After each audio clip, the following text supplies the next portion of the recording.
Welcome to the Church Leaders Podcast, where we're helping you lead better every day. And now here's your host. Hello, friends, and welcome to the Church Leaders Podcast. I'm your host, Jason Day, and I had the opportunity to chat with Christine Caine this week. Christine is a minister who has spoken around the world, and with her husband, Nick, she has founded two life-changing, hope-proclaiming organizations, the A21 campaign, which focuses on the global battle against human trafficking, and Propel Women, which seeks to activate women to fulfill their God-given passion, purpose, and potential. Christine is also a best-selling author, and her latest book, Unexpected, releases in May 2018. On this week's episode, Christine and I talk about how to overcome the unexpected doubts that may arise in our ministries. Christine also shares a very honest story of betrayal by a close friend, how she navigated through that pain, and how we can move beyond betrayal in our own ministries. We also discuss why we must avoid becoming comfortable in ministry and instead keep pressing on courageously into our calling. If you know Christine, you won't be surprised that this is a powerful and encouraging episode, so let's jump right into my conversation with Christine Caine. Christine, welcome to the Church Leaders Podcast. I'm confident that our pastors and ministry leaders will be blessed by our conversation today, so thank you for being with us. Jason, it's my honor. Thanks for having me. Yes, definitely. Well, Christine, as ministers, we know that we are not somehow immune from the unexpected challenges that often arise in our lives. And probably all of us, at one time or another, we've looked around at where we find ourselves in ministry, and we've wrestled with questions like, did I make the right decision?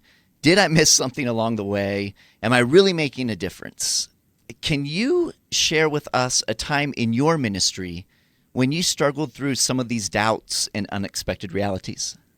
Sure. I'm giggling a little bit because I think I don't know that there was a time as much as I occasionally cycle through those moments, right. To say the least. I think, obviously together with my husband, we lead the A21 campaign to help to abolish slavery everywhere, and then also Propel Women and what we do with Equip and Empower. So I think there are times when you're just really up in it. You're on the front lines, you're just laboring, your nose is to the grind, and you're wondering, is this thing fruitful? Is anything happening? Did I really hear from God? Did I make this up? Is it really supposed to be this hard? I think there are those times when you face unexpected roadblocks, unexpected challenges, where you begin to wonder, did I even really hear God in the beginning? And I think that's the place where you've got to just actually understand God is with you in it, and you've got to continue to be faithful in the midst of it. And then you kind of come up for breath and go, wow, God, you brought me through that. And we see, another child is rescued, or a trafficker is put in jail, or another event is, kind of filled to capacity, and we didn't give up with Propel Women. And sometimes it's not till you're on the other side that you realize that God was with you in the middle, no matter what you were facing. Right. Now, that's so good. Now, I imagine kind of statistically that there's probably a pastor or a minister listening right now that is going through one of these discouraging times, that is wrestling with some of those questions that we've just discussed. What encouragement would you give to that pastor on how to move through? Because once we're on the other side, it's easier to look back. But when we're in the middle of it, what encouragement do you have there? Yeah, I think it's very important who your counselors and friends are in the midst of trials and tribulation. I have a great group of people that sometimes when it just seems too dark for me, and I can't see my way through or think my way through, and at times even pray my way through, I've got some people that I feel like they put me on the mat and they carry me to Jesus. They fight on my behalf. I think it's very important that you monitor the voices that you listen to when you're in the midst of the struggle and you're in the midst of the trial and you're in the midst of the challenge, because often the voices that you listen to will determine your actions and reactions and responses, and really will determine whether you quit in the middle of it or whether you're actually going to have the strength and courage to go through to the other side. That's great. And oftentimes I've found in my own ministry that those voices sometimes are the whispers of the enemy trying to defeat us and tear us down. Very much. And I think in the middle of it, the enemy, he's got a interesting job profile. The Bible says he's the accuser of the brethren, and he is gainfully employed doing what he does best. He loves to accuse us and tell us, you're not good enough, you're not talented enough, you're not smart enough. I think he loves to shame us. And even as leaders, and I'm talking about leaders on the forefront, the line of defense between us and the enemy is so thin at that point. I mean, sometimes when you're at a different level of leadership, or perhaps one of the parishioners, a lot of us, we're doing a lot of the fighting and the grunt work. And so there's a bit of a line of defense between the accusations of the enemy and it getting to the person's heart. But we are right on the front lines. And so unless you take proactive action to ensure that you guard your heart, you guard your mind, that you're putting the right stuff in, the right people around you, then it is easier to listen to the negativity of the enemy. And, he's very real. We do not war against flesh and blood. And I think when you're on the front line, it's more important. The scripture says, do not be ignorant of the enemy's devices. And you just got to make a decision that I'm going to guard my mind and my heart, have the right people around me, pay attention to my spiritual disciplines, have the right input on the inside of me so that I can, through the strength of God, deflect the darts of the enemy and the lies of the enemy. That's so good, sister. Now, in your newest book, Unexpected, you talk about the incremental step-by-step faith that we must practice as we follow God's calling on our lives. Yes. Yeah. What have you learned over the course of your ministry about this incremental faith when it comes to, just continuing on faithfully in what God has called you to do? Sure. Yeah, I think I've definitely discovered that everything's going to take a lot longer than you think. Right. And cost a whole lot more than you think and hurt a whole lot more than you think. So I think if you can nail that, you're there. I love the scripture, it tells us really that God builds line upon line, precept upon precept. And I really have discovered, 30 years on in my Christian journey, yes, we build a global anti-trafficking organization, a global teaching ministry and women's ministry. But the truth is that it was built one step at a time, one brick at a time.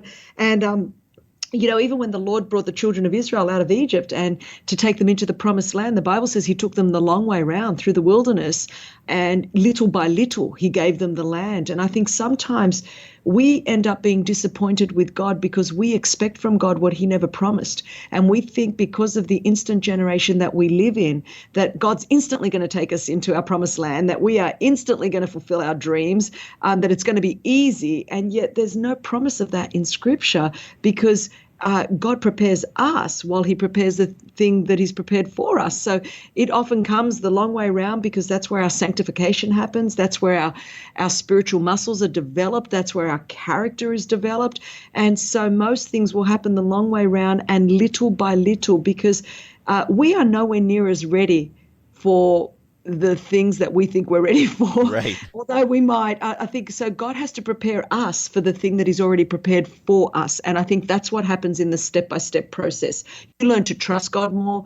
You learn, your character is built, your strength is built, your courage is built. And you're going to need strength, courage, character, and trust as you continue to possess, the land that God has given you, and continue to lead the people that God's given you to lead.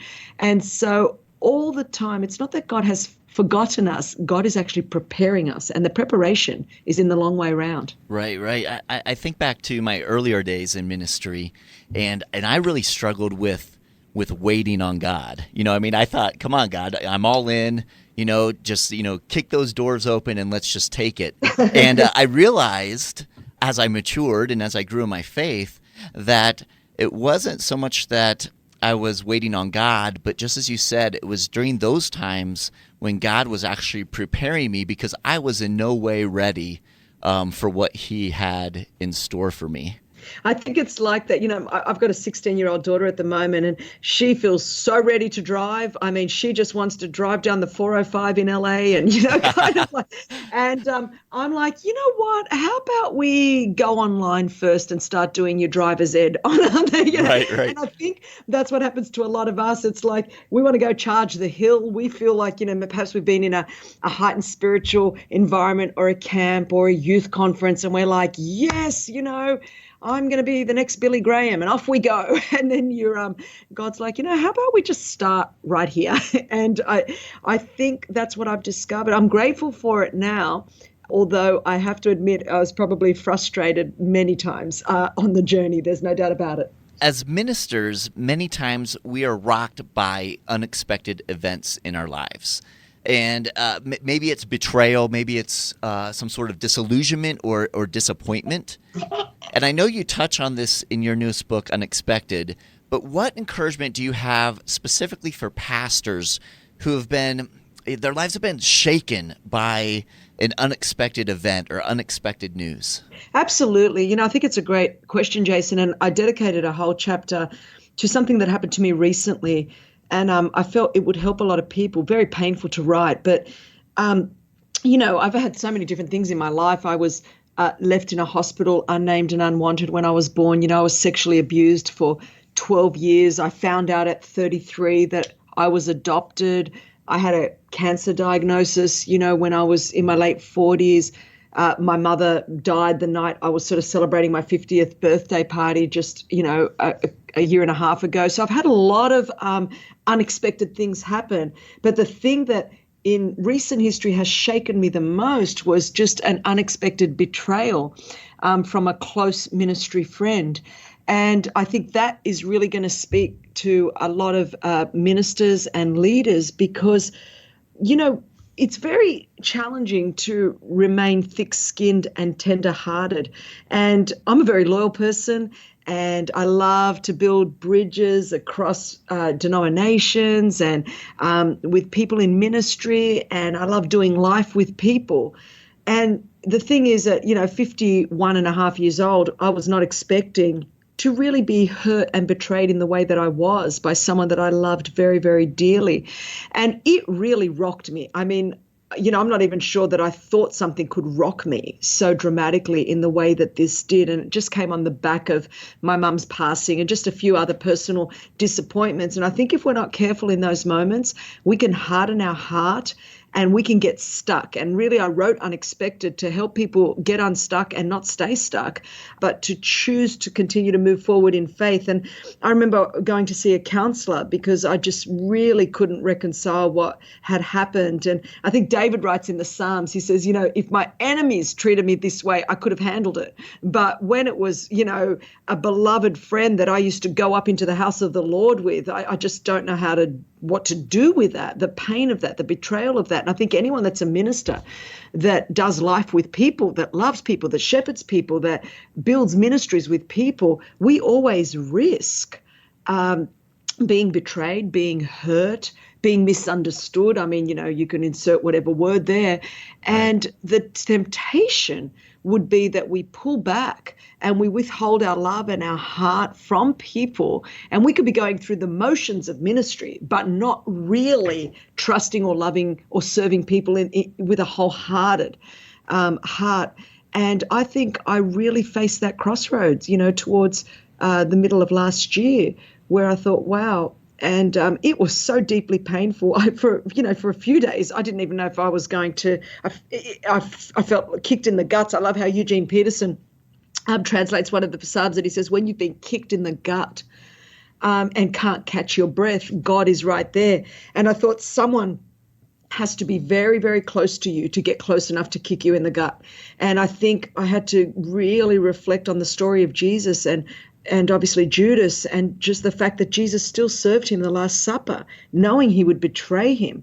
And Jesus still loved him totally to the end. And I think even, when Jesus was resurrected and he said to the women, go and tell the disciples and Peter, I think had Judas not killed himself, that potentially Jesus would have said, go and tell Peter and Judas, make sure that you include both of them. And I thought, what would it be like to love someone so completely that when they betrayed you and hurt you and disappointed you and you were in the ministry together, what would it be like to have the love of Jesus that would still be able to forgive and stay tender-hearted in the midst of it? And I feel like I walked through a lot of that last year, and that is reflected, and that tone is reflected in the book. And that's why there's so much transparency, because I think so many of us get derailed ministry leaders because of just the betrayal and disappointment of doing life with people. Right. And as I'm thinking about pastors who are going through that, they're giving their lives faithfully day in and day out to their people, and then they experience a sense of betrayal. They find out that someone has been talking poorly about them, or someone just ups and leaves their church or their ministry. And how do we open our hearts in love like Jesus when we've been betrayed by people that we've given our lives for? Yeah, I think that's very powerful. Yeah, and it's a great question. In many ways, it is something that I took a long time to answer in unexpected, because there is no quick fix anger. Right. And quick fix answer. Right. It is a process, and I certainly most of 2017 was me walking through that process. I wish I could tell you, Jason, that I went to one counseling appointment and I was healed and it was awesome, and I just began loving and trusting everyone the next day. Right. And so that wouldn't reflect reality. I went through so many different emotions and and so much pain. But what I have discovered, and I very much feel like I'm walking on the other side of it now, that it is a decision, a daily decision to choose to remain tender-hearted and to choose to keep letting people into your life. I think ultimately, like forgiveness is a choice, moving on is a choice. You're going to have to do it sometimes for quite a long time before you feel like doing it. That is so good, Christine. That's excellent. Now, one of the things I think that we come up against in ministry is fear, quite honestly, right? So we feel that God's called us to something or leading us in a particular way, but then we have that, a little bit of fear as to how that might all work out or how others might receive that. Can you talk to us a little bit about how to process through that fear and to live into faith? Yeah, I think, again, it is a process. I'm glad you used that word, because sometimes everything that I've done in my life, like, we have a global anti-trafficking organization that 14 offices in 12 countries. Well, the reality is, we're putting people that are part of the mafia in jail and on trial, and rescuing girls out of extremely dangerous situations, and working with governments and law enforcement. So it would be ridiculous if I didn't feel a healthy degree of fear. Right. I have two daughters, a 16-year-old and a 12-year-old. So, the Bible tells us that we're to count the cost before we do something. So there's no doubt. But some things I think you've just got to do it afraid until you may get to the point where you are no longer afraid. Now, whether that's as a ministry leader, leading in an area you've never led in before, perhaps for some people it's speaking, writing, whatever it might be, counseling. I have found that some things I have just flat out had to start doing afraid until I was no longer afraid of doing it. And it eventually grew that. The first time I spoke, there was a lot of fear and trepidation. And I think even, nowadays I have a daily television program, speak to millions of people around the world, but I had to start that with fear. A couple of years ago, I started a master's program at Wheaton College in evangelism and leadership. Now, I've written best-selling books. I've got a global ministry, but I've got to say, I was a bit fearful. I hadn't written a paper for 30 years, literally, in university. And so to go back and learn different programs and citations, and there was a bit of fear with that. But I felt that as I started it with some fear and trepidation, I was able to overcome that and be able then to operate in faith. And really the things that I'm learning and the principles I'm able to put in practice are just opening up whole new realms of ministry for me. So I find that on the other side of your fear is great opportunities and great fruitfulness. And I don't think we can say, well, I'm at a certain age now, so I shouldn't be afraid. I think there comes a point where you go, okay, I am doing this afraid, but I've also got enough experience now to know that God is faithful. He is with me in the midst of it, and that He is going to give me the strength and courage to get through this. I think our trust of God grows, and our need for control lessens the longer we're in relationship with God and the more extensive our leadership experience. And really, that's what the book Unexpected is all about. It's saying none of us, and especially us leaders, we are control freaks. We really are. And I think God's like going, hey, you're not going to control me or put me in a box. What I want from my ministry leaders, I want them to trust me, not to control me. And I think that's why he promises to never leave us or forsake us. He's looking for us to trust him at greater levels as he leads us to places that are unexpected. And we will continue to go with him only to the degree that we trust him. If we're trying to control him, we're going to stop at some point. If we keep trusting him, then we're going to continue to go on this unexpected journey with Jesus. That's so good, sister. Now, as you mentioned in there, as you're talking, you said something about how we never really arrive at an age or a stage in life where there isn't really going to be some sense of fear. As we're looking out, upon what it is that God might be calling us to do. So that's just something that we, it's one of those pieces that stretches our faith, and God uses that to help us grow. And as you're saying that, I was reminded of the story of Laura, the volunteer Yes. from the book. Can you talk to us a little bit about Laura and a little bit about her story? For sure. And here she is in her 50s when so many of her friends were, thinking about retiring from a great kind of affluent community but she just didn't feel like that was what she was supposed to do. And I think she felt a little bit of the spirit of Caleb by saying, I'm as strong now as I was then. There's still more to do. And to see her come into our office, she volunteered in the intern program where they're college age. Most of my interns, we have about 120 interns in our organization. And she would have been the only one that was, well, I'm going to say, probably over 25, let alone in her late 50s. And she had to learn, overcome imagine the intimidation and the fear of walking into that and walking into a group of millennials when you're old enough to be everybody's mother in the room and learning about computers and learning about trafficking. Well, here we are a few years later and she's on staff leading, that global internship program.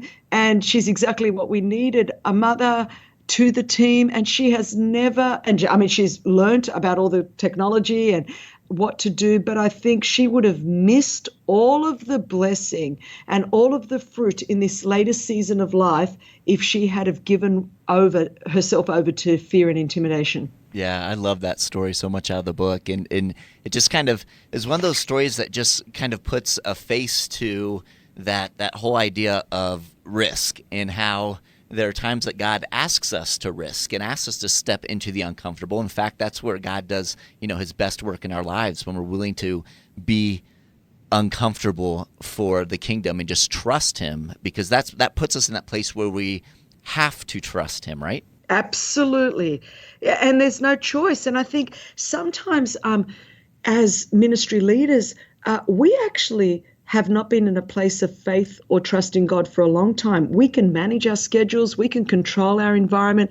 We've got the skill and the ability to do the things that we're doing. So when we started, it was full of faith and full of trust. But now we look, we can actually move over into just looking for comfort and security and control rather than continuing to take risks and steps of faith and being out of our comfort zone. And I have found that this whole adventure of following Jesus has remained exciting to me because I'm constantly out of my comfort zone, because I don't settle. I'm 51 and a half years old. I've got a 16-year-old, a 12-year-old, been married for 22 years. And this thing's not slowing down. And I'm constantly, whether out of my comfort zone, whether it's learning new things, starting a master's program, launching a new ministry, I'm constantly placing myself in situations that I have to lean. If God doesn't come through, I say to my team all the time, I am so far out of the boat, I can't even see the boat anymore. So it's like I've just got to fix my eyes on Jesus because there's no boat to look back to. Right. That's so good. And that's a challenge, I think, for all of us to not get complacent and not get comfortable and not get in a place where we can just kind of manage things on our own, but be looking for those places where God is at work and where we have to step out in faith and trust. I love that, sister. I just love your encouragement and your heart for ministers, as you are one, sister, and you've lived it. And I know that you've, early on in your ministry, as you're traveling the back roads across Australia and just doing your thing to where God has brought you today, has been just a pretty dramatic and awesome story of you taking risk and you trusting God. And I just love that. It's a miracle. So thank you for all you guys do. I love outreach, and I'm just so grateful for all that you do. Thank you so much. Christine, what is the best way to connect with your ministries and then also learn more about your newest book, Unexpected? Well, I think, of course, you could get my book anywhere, Barnes & Noble, Amazon, online, and stay connected with me at Christine Caine or ChristineCaine.com. I mean, I'm pretty easy to find. I'm out there everywhere. Awesome, sister. Well, I just want to thank you so much for being with us here on the Church Leaders Podcast. Thank you, sister. Thank you so much, Jason. Bless you. I appreciate you taking the time to be with us on this week's episode. Every week, as we are putting the episodes together, we're thinking of you, our pastors and ministry leaders, and striving to provide insightful and inspiring interviews as you seek to grow as a kingdom leader. So we hope you're finding value from the Church Leaders Podcast, and if so, we'd certainly appreciate you taking a few moments to head over to iTunes and leave us a review. Your positive reviews and ratings help other church leaders more easily find our podcasts, so they too can benefit from these interviews. Again, we thank you in advance, and if you have any comments, any questions, suggestions, or ideas for guests, I would love to hear from you. You can send me an email to podcast@ChurchLeaders.com, or you can connect with me on Twitter. Finally, you can find this podcast as well as other great faith-based podcasts on the FaithPlay app. It's available for both Apple and Android, and so we encourage you to check that out as well. So until next time, this is Jason Day, encouraging you to love well and lead well.